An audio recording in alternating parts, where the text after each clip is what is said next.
Meyerson y el rol de la causalidad y del determinismo en la ciencia. Un ensayo de Miguel Espinoza, Universidad de Estrasburgo.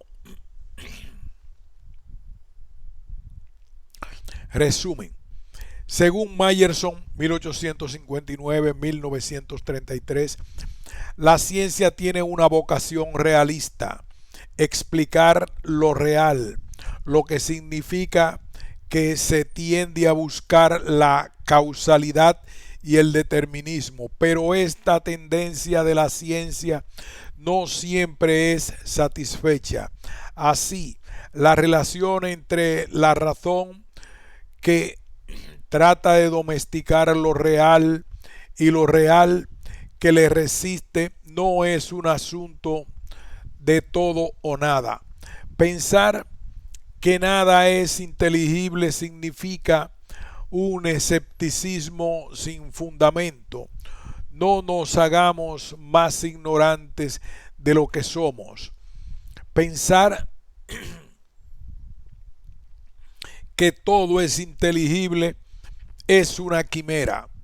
La materia nos sorprende cada día. Por eso el epistemólogo francés no cree ver en el indeterminismo de la física cuántica una excepción a su idea, desarrollada en sus libros anteriores a su análisis de la física cuántica de 1933, de que lo real se pliega solo parcialmente al análisis de la física cuántica.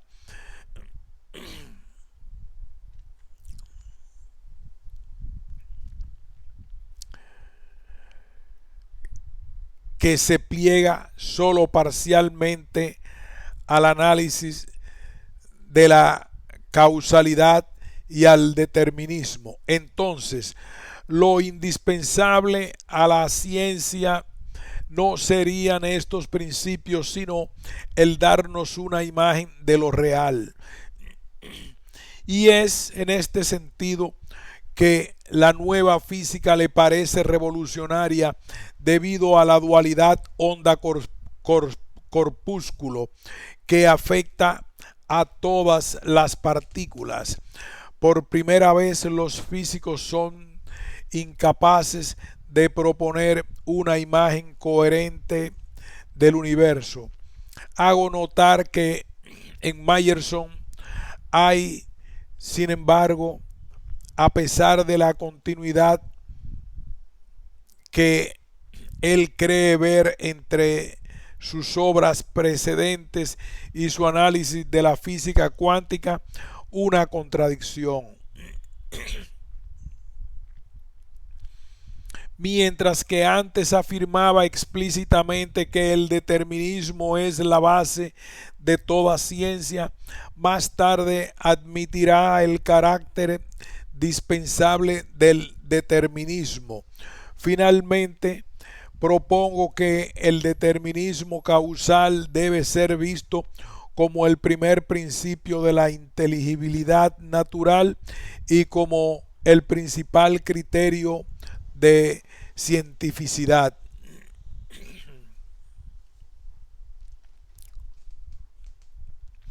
Una constante de las descripciones que los científicos hacen de sus trabajos desde el inicio de la ciencia moderna, aunque significativamente aumentada durante el siglo XX por aquellas de la física cuántica, es la confusión entre el determinismo, la legalidad y la causalidad. Una clarificación se impone desde el comienzo. El determinismo científico es la facultad humana de prever con un alto grado de exactitud mediante el cálculo. La legalidad es la propiedad de una serie de fenómenos de ser presididos por una o varias leyes, y la ley funcional describe de qué manera ciertos fenómenos varían juntos. La causalidad es un principio ontológico que describe una propiedad de la relación entre las cosas. Admite varias definiciones alternativas y entre ellas está la descrita por Meyerson, que explicaré más adelante. Otra consiste en afirmar que causas semejantes producen efectos semejantes por traslación en el espacio y en el tiempo. Todavía otra consiste en la caracterización negativa de la causalidad eficiente. AB ablata causa, tolitur efectos. Retirada la causa, desaparece el efecto. En esta reflexión sobre la causalidad, el determinismo y el puesto que tienen estos principios en la ciencia, expongo y comento algunas ideas de Emil Meyerson. Su análisis de tal rol en la física cuántica tiene como uno de sus objetivos principales mostrar que la perplejidad epistemológica vivida por científicos y filósofos durante el paso de las categorías de la física clásica a la física cuántica no tiene razón de ser una vez que se ha asimilado lo que él ha dicho sobre la causalidad y el determinismo.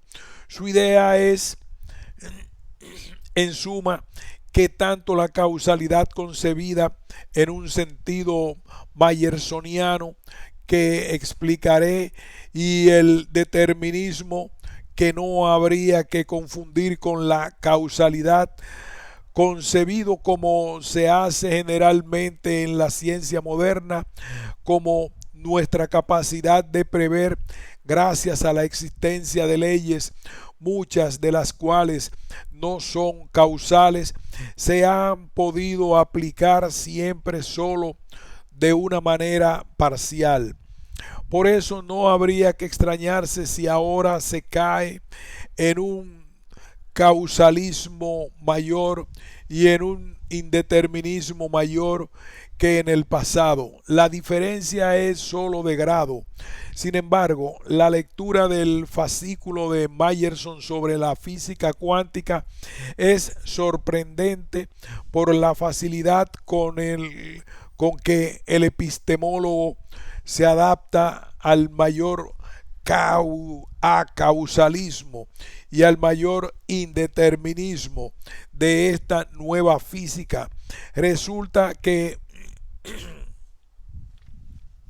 en su sólida obra anterior no sólo se ponía el énfasis en lo opuesto, en los lugares y momentos en que la ciencia lograba su propósito de darnos una explicación causal y determinista, sino que además, como lo mostraré, hay en la obra anterior sobre el rol del determinismo causal en ciencia pasajes en flagrante contradicción con lo afirmado en su texto sobre la física cuántica. Me extrañaría mucho entonces que la adaptación de Meyerson a las supuestas evidencias de la nueva física haya tenido lugar sin sobresaltos. ¿Le parece a Meyerson, contra la opinión de todos los no realistas, que la ciencia es una búsqueda de explicación? 1921, capítulo 2. Y explicar significa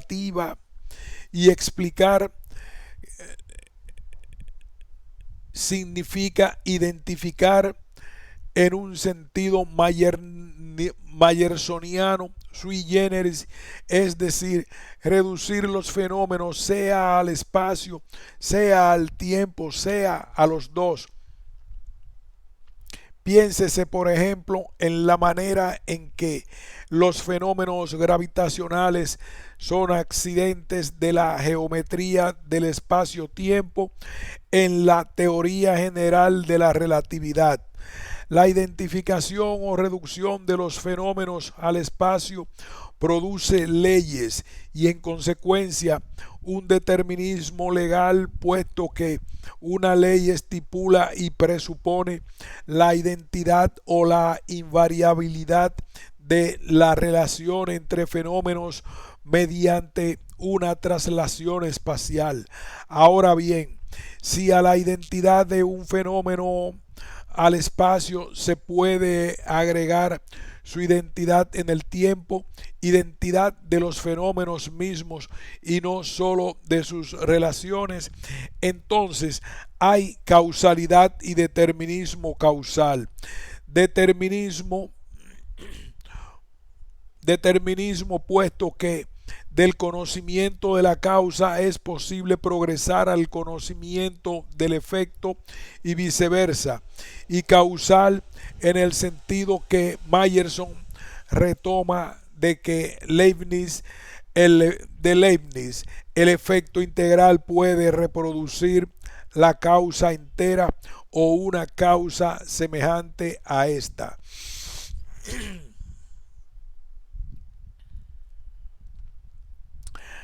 La causalidad es un principio conservador. Hay tanta materia o energía en la causa como en el efecto.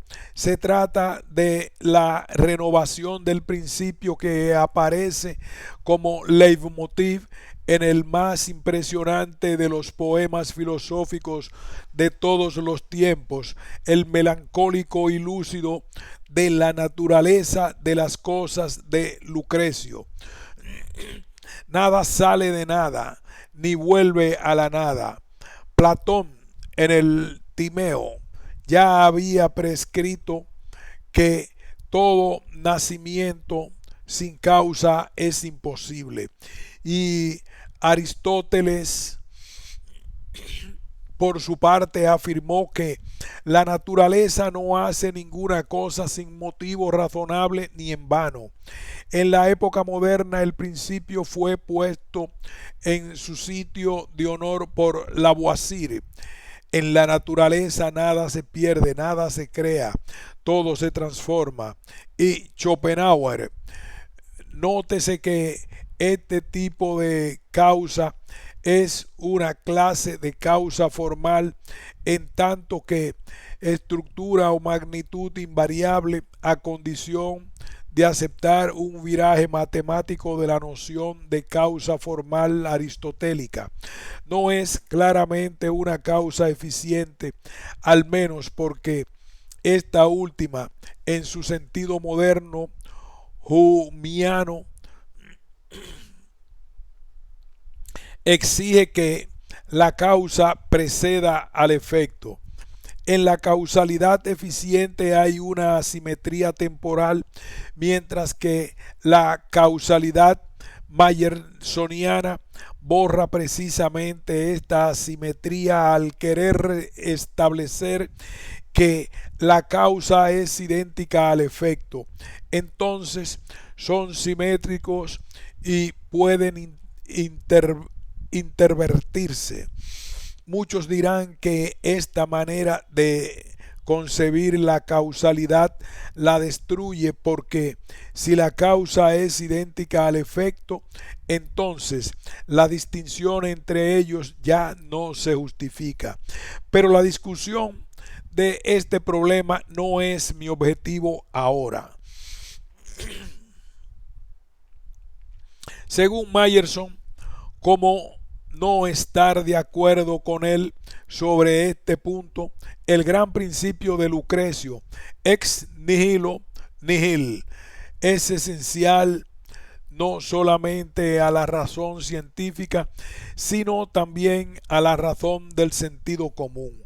Por eso, el azar, la contingencia, la libertad, la irreversibilidad y el tiempo, las sensaciones, las constantes universales, en suma, todo lo que sea o parezca creatividad, todo lo que no sea deducible del único principio a priori de la razón, la identificación es irracional. En efecto, afirma Meyerson, el estudio de la historia del pensamiento revela que hay un único principio a priori de la investigación, la identificación, la identidad en el espacio y en el tiempo que define la causalidad y la deducción a partir de la identificación son la razón. Todo el resto es irracional. Meyerson ve una lucha entre la razón, el dominio de lo unitario idéntico y lo real, lo múltiple diverso. Lo semejante es conocido por lo semejante y la razón es capaz de comprender sólo lo adaptable a su exigencia identificadora. Esto se manifiesta en las ciencias naturales en una red de igualdades y de ecuaciones, dado que el mundo es comprensible en la medida en que es permanente, en la medida en que lo que es fue y será. Evidentemente, cuando se afirma A igual a o cuando se escribe una ecuación, no se quiere decir que los dos miembros de la relación sean idénticos desde todo punto de vista, porque en ese caso no se ve cuál sería el interés de anotar dos cosas o dos fenómenos o dos conjuntos de fenómenos. Lo que se quiere decir con el signo de igualdad es que en cierto sentido hay identidad y que es cierto sentido y que en cierto sentido no la hay, pero en el sentido en que las cosas o los fenómenos son diferentes, son en las circunstancias en que los examina sin importancia. La historia de la ciencia describe las aventuras de esta razón identificadora. El mismo Meyerson estaba consciente de lo paradójico que es afirmar por una parte que según esta causalidad explicar un cambio significa mostrar, gracias a los grandes principios de conservación, que de manera subyacente a lo que cambia todo queda igual, siendo que, por otra parte, la causalidad fue concebida por los antiguos como Aristóteles, precisamente para explicar el cambio y el movimiento. La maniobra de Meyerson resulta menos paradójica si se tiene en cuenta que lo que queda idéntico, lo que se conserva en el cambio es, en última instancia, algo tan abstracto como la energía o el ser. Incluso de manera intuitiva, nos parece que cuando algo cambia, por grande que sea el cambio, también algo queda del estado anterior, porque de no ser así no diríamos que algo cambia, y de todas maneras, si nada quedara, caeríamos en lo irracional de la desaparición en la nada. Recordemos que el concepto de energía y que el principio de su conservación fueron forjados explícitamente para imaginar que una cantidad de algo queda constante cuando todo otro valor menos abstracto, como la materia o la masa, varía a través del cambio. Dado que la razón busca la identificación, toda proposición causal, es decir, toda proposición que postula la identificación en el espacio y en el tiempo es desde la partida plausible, es decir, tiene un alto grado de probabilidad, porque nuestro entendimiento está preparado para aceptarla, y solo un rechazo franco y bien confirmado por la experiencia es susceptible de descartarla. A veces la razón consigue su propósito identificar, como lo atestigua el conocimiento acumulado a través de los siglos, y en particular todo lo que entendemos en la física clásica. A veces no. Era de esperar que así ocurra, puesto que vastos sectores de lo real se componen de fenómenos diversos, de temporalidad irreversible, por lo que no se someten a la exigencia de la razón. Así, la relación entre la razón, que trata de domesticar lo real, y lo real que le resiste, no es un asunto de todo o nada. Pensar que nada es inteligible significa un escepticismo sin fundamento. No nos hagamos más ignorantes de lo que somos. Pensar que todo es inteligible es una quimera. La materia nos sorprende cada día. Meyerson, prudente como la mayoría de los epistemólogos, la epistemología es hija de la sospecha. Tuvo escrúpulos que le impidieron adentrarse en terreno metafísico. La lección epistemológica que aprendió de sus estudios en historia de la ciencia, la razón es búsqueda de identificación. No implica nada ontológico. Es imposible probar que toda diversidad natural sea identificable al espacio y al tiempo, y de ahí viene la imposibilidad de saber si la búsqueda de causalidad universal está bien fundada. Todo lo que se puede hacer es constatarla allí donde ha sido descubierta, y reconocer que hay fenómenos que hasta ahora se han mostrado rebeldes a la identificación. Según Meyerson, la ciencia trata de explicar y presupone así el concepto de cosa. De esta vocación realista de la ciencia concluye que el positivismo es erróneo. Le parece a Meyerson que los autores positivistas Augusto Comte y Ernest Mach, entre los principales, no han entendido la psicología del investigador. El verdadero científico no se satisface con una colección disparatada de leyes, y quiere que su disciplina contribuya a la obtención de una verdadera imagen de lo real. Esta imagen es una deducción realizable, sea con los medios del lenguaje natural, sea gracias a la generatividad de las matemáticas. La primera vía, la construcción a base del lenguaje natural, no ha dado una verdadera ciencia. Considérese, por ejemplo, la tentativa hegeliana. En cambio, la ciencia moderna explica mediante la deducción matemática con el éxito que conocemos.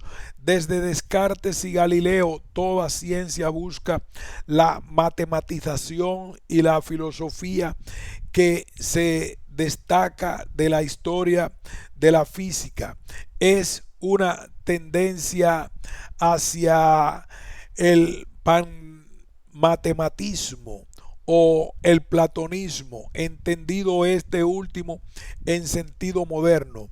El universo sería algebraico geométrico. La cúspide de este movimiento la constituye, según Meyerson, la teoría general de la relatividad, donde se asiste a la alternativa de reducir y de identificar mediante una serie de deducciones matemáticas la inmensa variedad natural a un concepto abstracto de espacio. La ciencia es para Meyerson la tentativa de explicación de lo real. Ahora bien, uno de los criterios mayersonianos de realidad es precisamente la resistencia a la deducción, es decir, a lo que el espíritu es capaz de lograr mediante sus propios medios a partir de un mínimo de información. Admitamos, sin embargo, que este no puede ser el único criterio de realidad por porque hay elementos externos al sujeto que conseguimos comprender, identificar o deducir, y no por ser explicados dejan de ser reales. Supongo que en este caso Meyerson habría aceptado como criterio adicional de realidad la verificación múltiple. Una cosa, un fenómeno, una propiedad, una relación es real si se muestra invariable, se haga lo que se haga. Spinoza, 1994. En todo caso, la epistemología de Meyerson presupone una dualidad, ubica por un lado al intelecto y a su categoría, la identidad, y por otro a la realidad variada. Así, en la medida en que el ser humano quiere conocer y explicar la variedad natural, su tentativa es, mientras aspire a la completud, una pasión inútil, puesto que el intelecto realiza su tarea eliminando lo que quería explicar, la diversidad. Lo anterior permite clasificar a Meyerson entre los pensadores de la paradoja. El común denominador entre ellos ya lo estableció Descartes, la división de lo que existe en dos espíritus y frente a él el mundo externo. Luego se imagina que la naturaleza extrahumana posee algunas propiedades importantes incompatibles con las del espíritu, en el cual llega a ser un extranjero en el mundo, y en el mundo un extranjero para el espíritu. Por eso, según este punto de vista, el espíritu, en su tentativa de asimilación de lo real, temprano o tarde no puede sino fracasar. Meyerson no comparte entonces el optimismo según el cual todo es en principio concebible y comprensible. Recordemos brevemente que otros pensadores recientes de la dualidad, Jean-Paul Sartre, para quien la conciencia es una nada en medio del ser, y por eso nuestro deseo de querer ser algo no puede sino quedar insatisfecho. Y Karl Popper, quien reconoce que el científico debe epistemológicamente intentar la reducción de la variedad de fenómenos a la física y suponer el determinismo, pero sin pensar un solo instante que lo real en sí sea reducible y determinable. Meyerson había tomado la costumbre de comenzar sus análisis con la crítica del positivismo, y lo que hace en su fascículo sobre la mecánica cuántica no es una excepción. Así dice que esta disciplina, que reconoce la existencia de átomos, refuta, por ejemplo, a Mach en cuanto este físico no creía en ellos, aunque según algunos testimonios hacia el fin de su vida, Mach había reconocido la existencia de los átomos, una vez que fue informado sobre ciertas pruebas a favor de su existencia. El atomismo, la idea según la cual todo lo que existe está hecho de últimos componentes indivisibles, los átomos, en una metafísica, y sabemos que la principal propiedad común a todos los positivistas es el rechazo de la metafísica. Meyerson ve una continuidad en la visión atomista del mundo que va desde los griegos hasta los científicos modernos y hasta los químicos contemporáneos, y descubre entre sus constantes la ausencia del determinismo de la ley. La situación es, si eso fuera posible, más clara aún si al atomismo de Demócrito sustituimos el de Epicuro.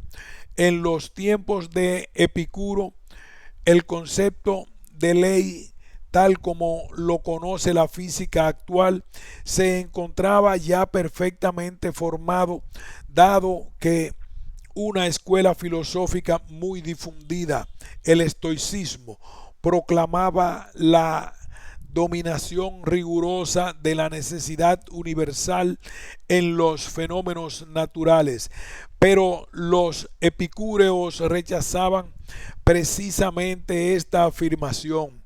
Eran nítidamente indeterministas. Así, también en ese caso es manifiestamente imposible suponer que la imagen atomista de lo real haya sido dada a luz por la tendencia determinista. Meyerson tiene en mente el clinamen. En este sistema de Epicuro, los átomos caen en el vacío paralelamente entre ellos en virtud de su peso y de su velocidad igual. Pues bien, esta invención del clinamen, la desviación perfectamente espontánea de los átomos sin causa interna ni externa, y por lo tanto incomprensible, les permite encontrarse y aglomerarse para formar nuevas entidades. En cambio, según los estoicos, la noción de evento sin causa es despreciada y rechazada por todo el mundo, excepto por Epicuro y los epicúreos.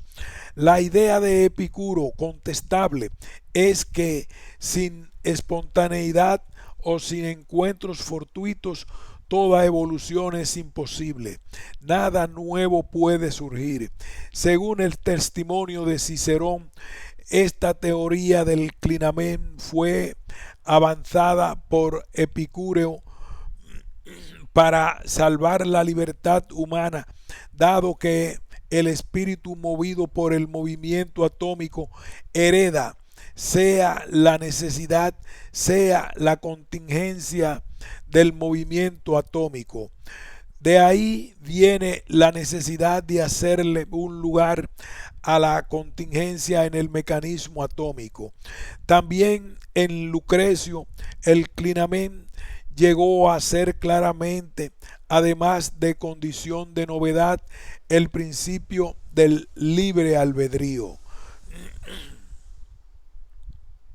Lo anterior muestra que los lazos estrechos entre el indeterminismo imaginable o concebible al nivel de lo infinitamente pequeño y la libertad humana datan de hoy.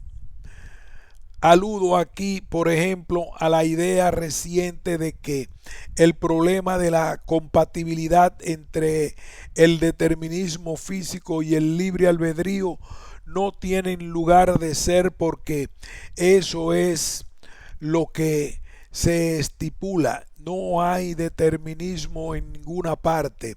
Actualmente, muchos científicos y filósofos razonan así. Ver, por ejemplo, John Eccles, 1994. Todo está hecho de átomos y el cerebro, por supuesto, no es una excepción a este juicio. La física más permitente para la comprensión del cerebro es la mecánica cuántica y la teoría de las partículas elementales.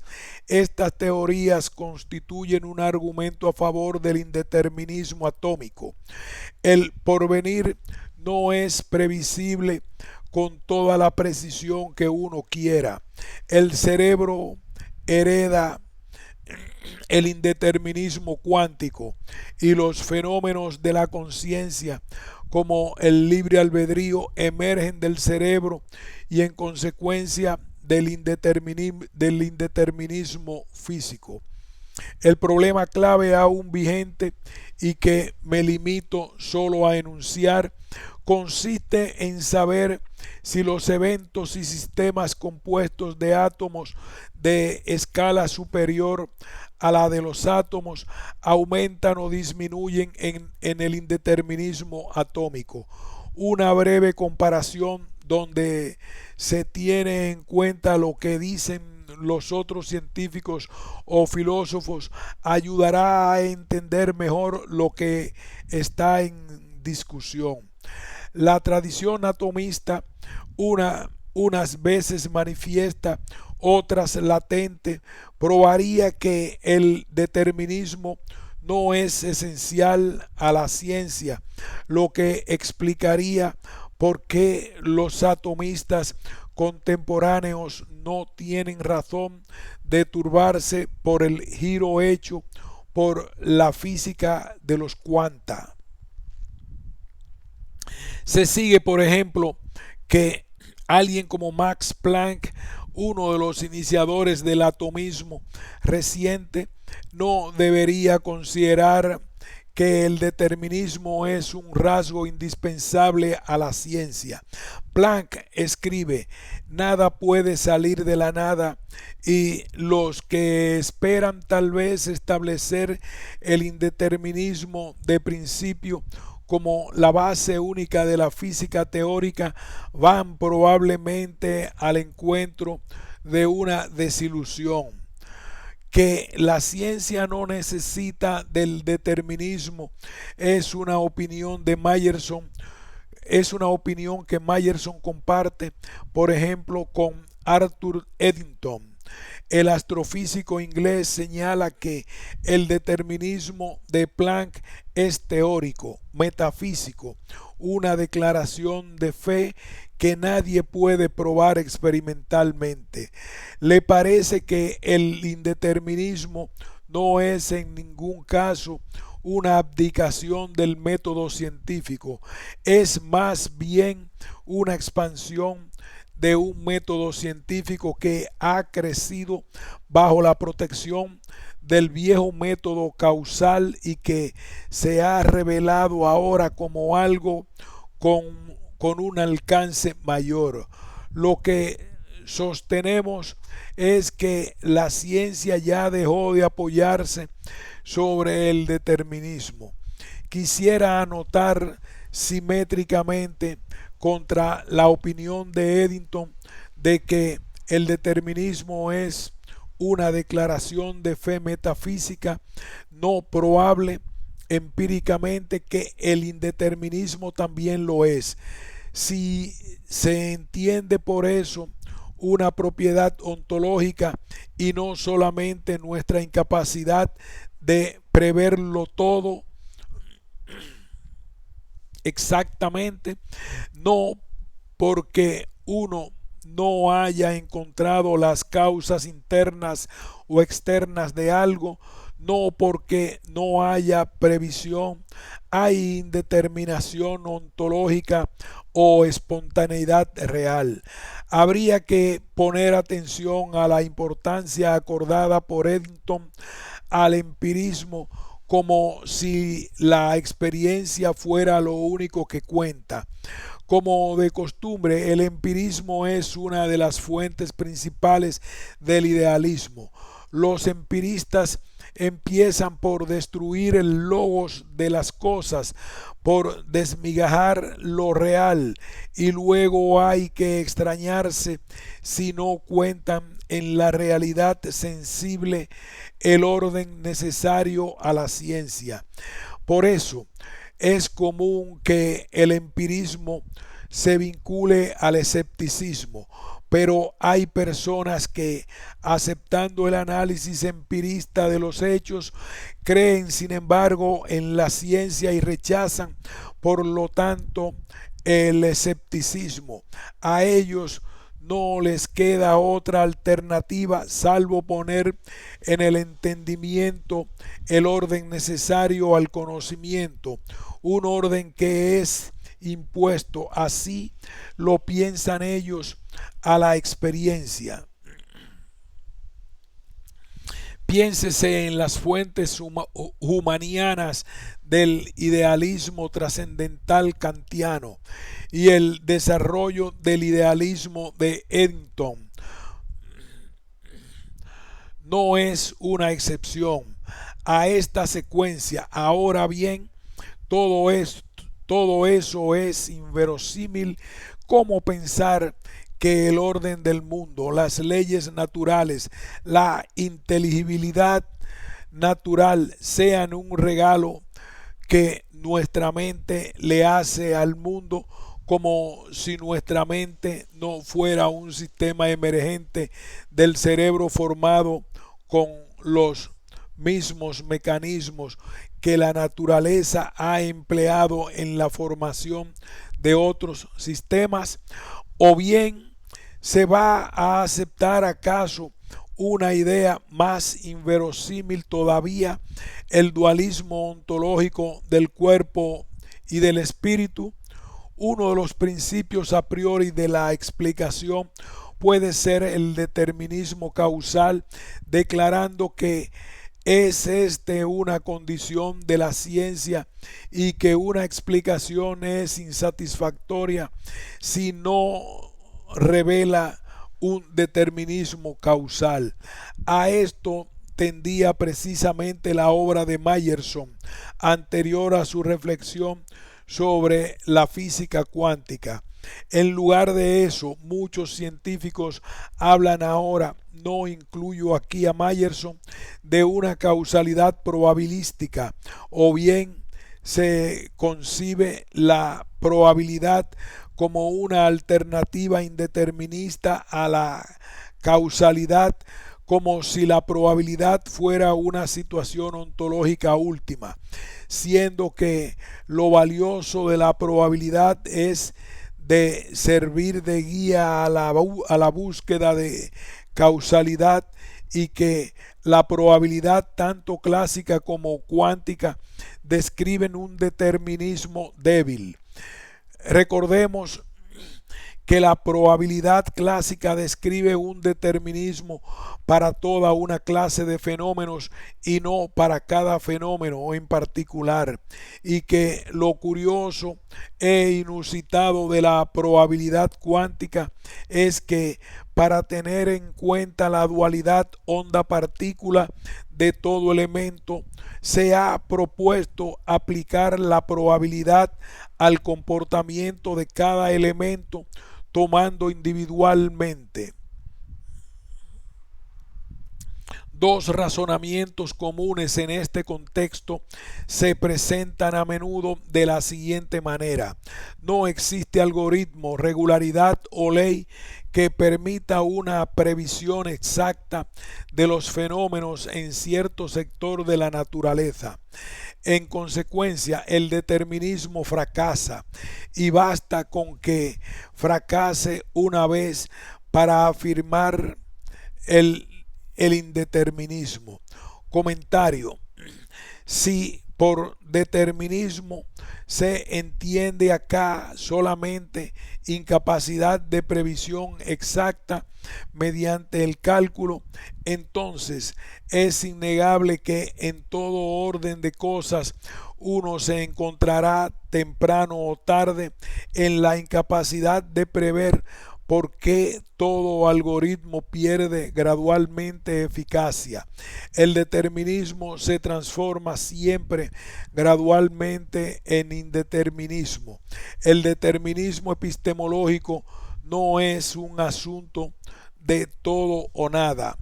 Por otra parte, ahí donde no había determinismo es posible mejorar los algoritmos y así a la inversa, el indeterminismo puede transformarse en determinismo.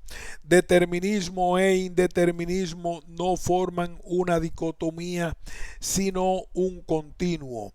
Por eso, la conclusión del razonamiento, tanto la cláusula el determinismo fracasa como la parte que afirma basta con que la previsión fracase una vez para afirmar el indeterminismo. Son ambos non sequiturs. Y en cuanto a esta última cláusula, nada impide que se exija la afirmación simétrica. Basta con que un solo fenómeno sea previsto con exactitud para afirmar el determinismo. Veamos ahora el segundo razonamiento. El principio de causalidad presupone que una relación causal observada es indefinidamente analizable, que absolutamente todo en sus mínimos detalles está causalmente determinado de una manera exacta y universal. Ahora bien, las relaciones de indeterminación significan la imposibilidad del análisis indefinido de la relación causal. El fondo de la naturaleza es borroso para nosotros. Recordemos en una palabra que las relaciones de indeterminación afirman que la indeterminación en la medida de la posición de una partícula multiplicada por la indeterminación en la medida de su velocidad no pueden ser inferior a la magnitud del orden de la constante de Planck. En consecuencia, el principio de causalidad y el determinismo que implican son ambos falsos. Comentario: el argumento muestra la imposibilidad de probar el determinismo causal universal empíricamente a escala de lo infinitamente pequeño, a escala de la física clásica, mediante los efectos estadísticos. Esta imposibilidad puede ser amortiguada. Las relaciones de indeterminación establecen que el determinismo causal no puede ser probado, en particular en lo referente al futuro, porque las condiciones iniciales de la previsión, el punto a partir del cual se aplican las leyes, se conocen solo de manera borrosa, y esta imprecisión es heredada por el resultado del cálculo. Y el pasado, al parecer, al menos según los científicos como Greg Herman, en mecánica cuántica es posible considerar el resultado de una medida como efecto y partir de él es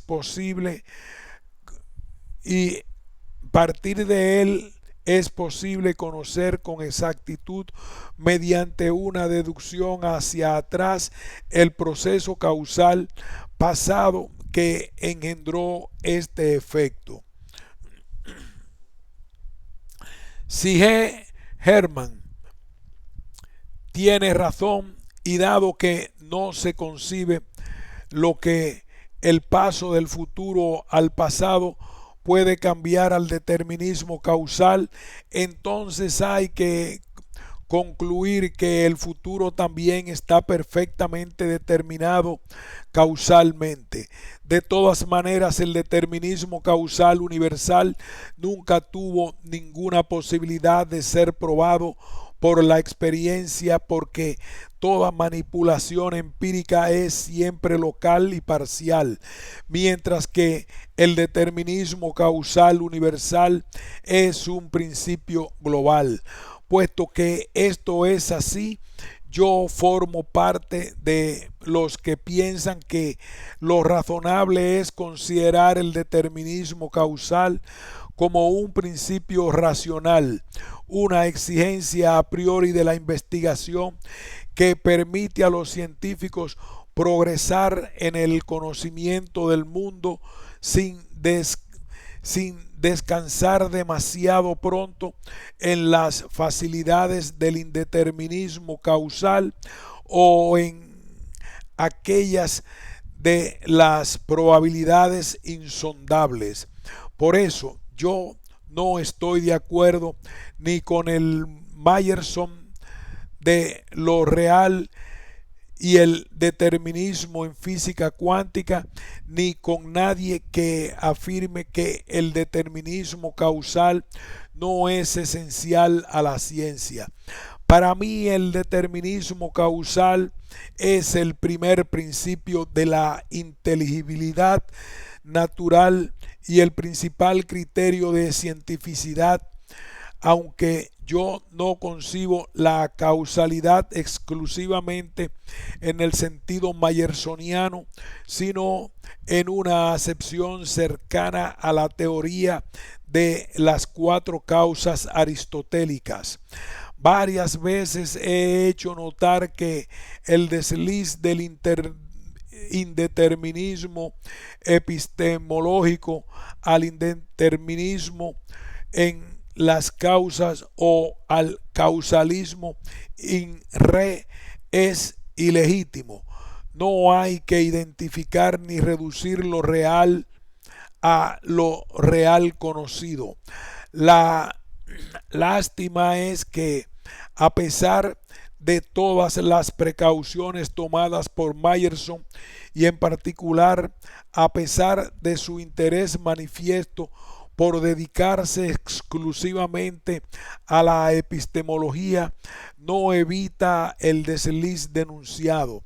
Dice que es fácil constatar que la aplicación de la causalidad concebida como la identificación de los fenómenos en el espacio y en el tiempo como un principio de conservación de la materia, de la energía, de la cantidad de movimiento, etcétera, logra su objetivo solo parcialmente porque muchos fenómenos resisten. Todo lo real no es racional. ¿Le parece que hay obstáculos definitivos tanto a la causalidad como a la legalidad?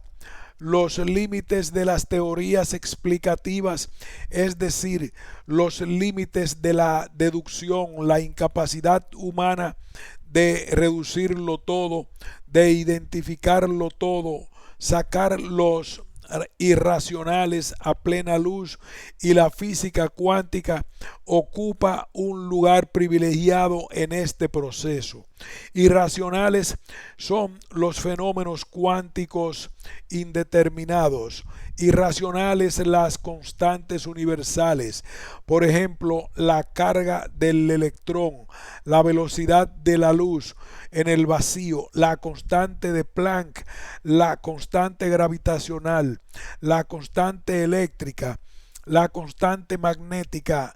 Irracionales la tridimensionalidad del espacio, las cualidades secundarias y todos los fenómenos irreversibles, etc. La lista es larga. Una diferencia cuántica, mientras no se había tocado experimentalmente el fondo de las cosas, se pensaba que la descripción final acerca de tal o cual irracional clásico era diferible, pero la física cuántica es la ciencia natural de base, y por eso Meyerson concluye que los irracionales por ella revelados son definitivos. Cuando Meyerson afirma que hay obstáculos a la explicación causal que los esfuerzos del hombre nunca vencerán, llega a ser vulnerable a la objeción de que no hay que confundir lo real con lo real conocido, la identificación con el espacio y en el tiempo, principio de causalidad y exigencia a priori de la razón. ¿Hace acaso falta repetirlo? Un universal que trasciende toda prueba local y parcial, la única verificación empírica posible. Meyerson olvida momentáneamente que la comprensión progresa. Nadie tiene derecho a profetizar que los obstáculos a una explicación causal en un momento dado no serán nunca superados. Pero finalmente, sobre este punto, una conclusión razonable de Meyerson es que se debe ver el principio de causalidad y, por lo demás, también la legalidad como un esquema flexible. A veces este esquema se adapta a lo real, como algunas constataciones experimentales lo demuestran, pero también ocurre que a veces no se adapta. Una aplicación exclusiva y universal del principio de causalidad mayersoniano haría que la diversidad fuera imposible, y de ahí viene la necesidad de usar el esquema causal con flexibilidad. Una vez que hemos entendido las ideas mayersonianas sobre la naturaleza de la ciencia y de la explicación científica, no es difícil mostrar que hay en ellas, al pasar de la física clásica a la física cuántica, una drástica evolución que se convierte en contradicción manifiesta en lo concerniente al rol del determinismo y de la causalidad en ciencia. Los problemas de los filósofos no son nunca simples. En su obra anterior al análisis de la física cuántica, intenta probar a través de centenares de páginas eruditas, vigorosas y elocuentes, que la vocación de la ciencia es explicar lo que significa reducir la diversidad de los fenómenos a la identidad en el espacio y en el tiempo, única condición de investigación. Vista desde el ángulo opuesto, la explicación aparece entonces como una deducción de los fenómenos a partir de la identidad. Por ejemplo, los científicos como Einstein y Weil,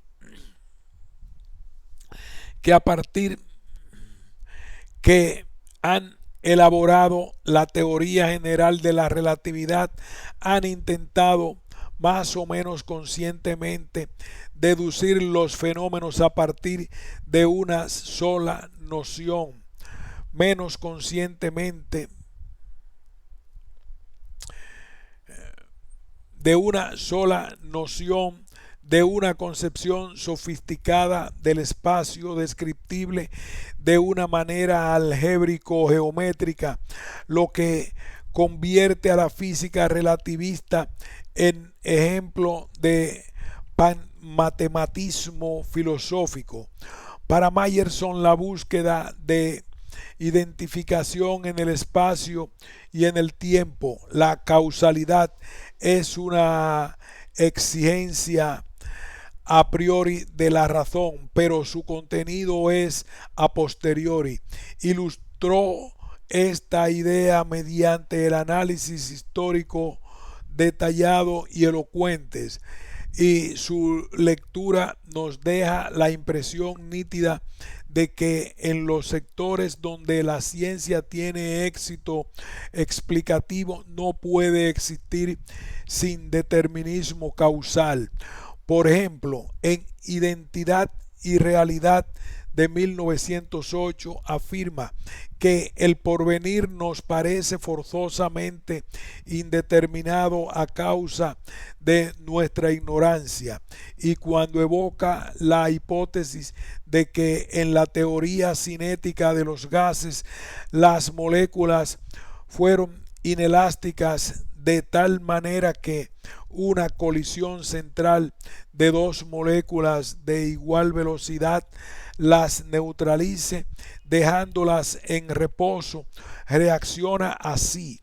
Desde un punto de vista puramente racional, cada vez que dos moléculas se encontraran, habrá indeterminación absoluta en cuanto a las consecuencias, lo que evidentemente es contrario al determinismo, que es la base de toda ciencia. Llama entonces la atención cuando uno lee 25 años después en Lo real y el determinismo en física cuántica de 1933 que el determinismo no es indispensable a la ciencia, una tesis que según él la física cuántica prueba empíricamente con toda la nitidez deseable. Nos parece incluso que está permitido asombrarse de la vivacidad de las propuestas que ha levantado esta afirmación del indeterminismo cuántico. Habrá ciertamente que esperar confirmaciones ulteriores antes de admitir definitivamente el indeterminismo, pero suponiendo que uno se vea obligado a recurrir a este extremo, ni el trabajo del científico ni su actitud esencial con respecto a los fenómenos que constatará se verán modificados. Estamos en las antípodas de su afirmación de que el determinismo es la base de toda ciencia. Esta contradicción de Meyerson, reflejo de la contradicción científica, ya estaba latente y en algunos lugares explícita en su obra anterior, porque, por ejemplo, en los últimos capítulos de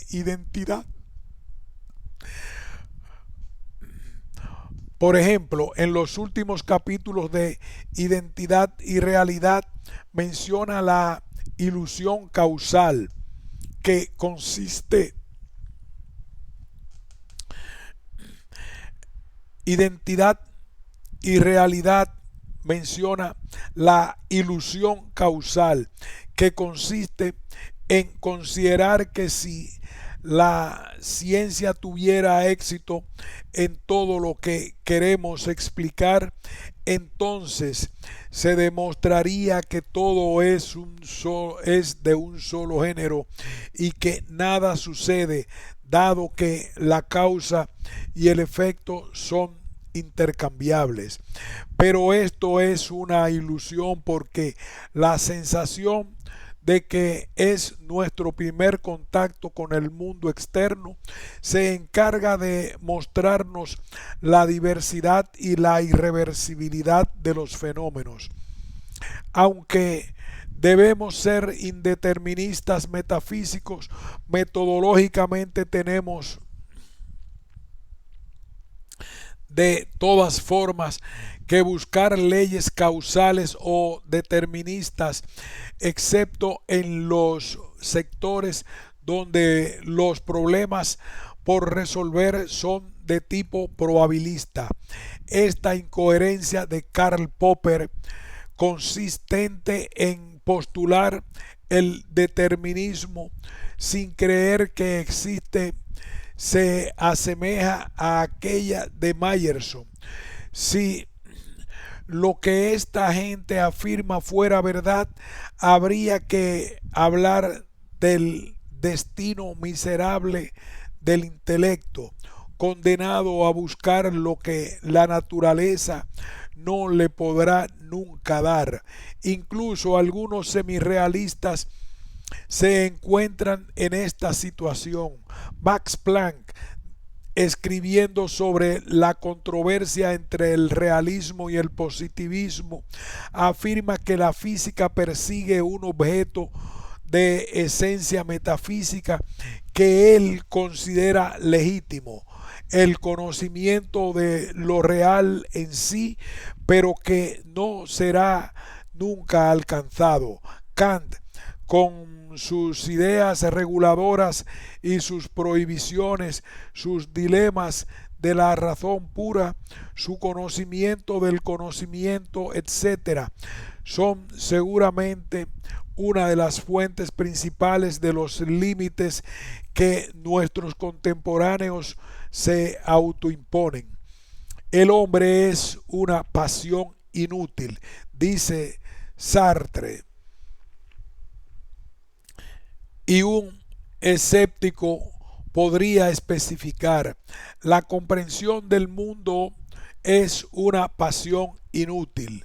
A eso conduce el idealismo, el cual solo puede ser frenado por una metafísica realista que no se detenga a medio camino, es decir, que incluya entre sus principales lo conocible de lo real en sí gracias al determinismo causal. Si ni el determinismo ni la causalidad son indispensables a la ciencia, ¿hay otra propiedad que lo sea? Meyerson responde: la búsqueda de una imagen de lo real. La historia de la ciencia muestra, según él, que el científico ha buscado y que por, por lo general ha encontrado en las teorías una imagen de lo real. Por lo demás, esto es lo que todos esperamos de la física, y no solo los especialistas. Ahora bien, lo extraordinario o lo revolucionario de la física cuántica es que por primera vez en la elaboración de una teoría, el especialista se encuentra en la incapacidad de elaborar una imagen coherente de lo real. Los físicos de hoy ya no están en posesión de una verdadera imagen del universo. En el momento en que reflexionan sobre las constataciones experimentales, Le Weltbild está perfectamente ausente de su pensamiento, el que satisface con un esquema abstractamente matemático. En todo caso, esta búsqueda de imagen del universo prueba una vez más la tendencia realista espontánea del científico. Por mi parte, yo sería más exigente que Meyerson antes de hacer esta afirmación, porque lo veo como se puede concebir un realismo útil en ciencia sin determinismo causal. La física cuántica no proporciona una imagen coherente de lo real. ¿Cómo imaginar algo que tiene un comportamiento ondulatorio y corpuscular? Una partícula es imaginable bajo un aspecto, luego bajo el otro. Recordemos que esta dualidad explica las relaciones de indeterminación que significan un límite definitivo al determinismo epistemológico. Hagamos notar de paso lo curioso que resulta que Niels Bohr haya erigido esta dualidad constituida por elementos incompatibles en principio. El principio de complementariedad se espera, en efecto, que un principio tenga una inteligibilidad máxima al nivel clásico cuando se afirma que dos componentes de algo son complementarios.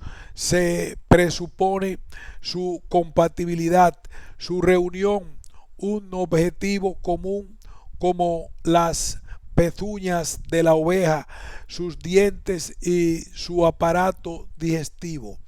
Alejándonos un momento de Meyerson, es fácil darnos cuenta que la incompatibilidad fundamental de la mecánica cuántica no es el único responsable del hecho que no tengamos una imagen de lo real. Otras causas son de orden matemático. Bohr describe, en lo que se respecta al problema de saber si tales formalismos, los de la física cuántica y los de la física relativista, pueden ser considerados como una extensión de nuestro poder de visualización. No se debe olvidar que la representación del espacio y del tiempo en la teoría de la relatividad como una variedad cuadridimensional, así como la conexión de cantidades cinemáticas y dinámicas en mecánica cuántica mediante el álgebra no conmutativa, dependen esencialmente de un viejo artificio matemático, la introducción de cantidades imaginarias. En efecto, las constantes fundamentales, la velocidad de la luz y el quantum de acción se introducen en el formalismo, en tanto que factores del 1% en la definición de la cuarta coordenada, el otro en las leyes conmutativas de las variables canónicamente conjugadas. Es probable que los primeros especialistas de la física cuántica en los años 1920-1930 no se hayan resignado fácilmente a considerar su disciplina como una receta eficaz, un formalismo que funciona y nada más, pero al escucharlos hablar hoy día nos damos cuenta de que esta visión positivista se ha generalizado y banalizado. El positivismo infravalora la ciencia, transformándola casi en una tecnología, en un arreglo hábil ciertamente, pero que no está basado en una comprensión. Pero Meyerson no renuncia a creer que en el futuro el físico será sintiéndose empujado a buscar la significación física de los conceptos que le proporciona el razonamiento matemático. Más de medio siglo más tarde, Roger Penrose, para no mencionar sino una persona, se encuentra en la misma situación de Meyerson. El físico matemático inglés está satisfecho con el repliegue formalista y quisiera que se le dé a la física de los cuanta un alcance realista, sin el cual esta disciplina queda sin pertinencia para la comprensión de los enigmas más interesantes, como la comprensión de la manera en que la conciencia emerge del cerebro. Digamos por nuestra parte que las modificaciones tienen que ser por lo menos de estos dos órdenes. Mientras no se renuncie a la causalidad, matemáticas para encontrar una estabilidad y una causalidad ontológicas subyacentes en la estadística, de tal manera que éstas aparezcan solo como fenómenos. Luego habría que encontrarle al formalismo una referencia física conveniente.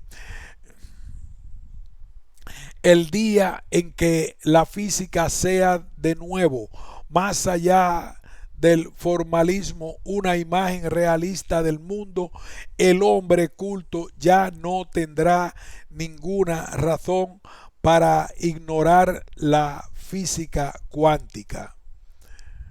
Hasta aquí este ensayo.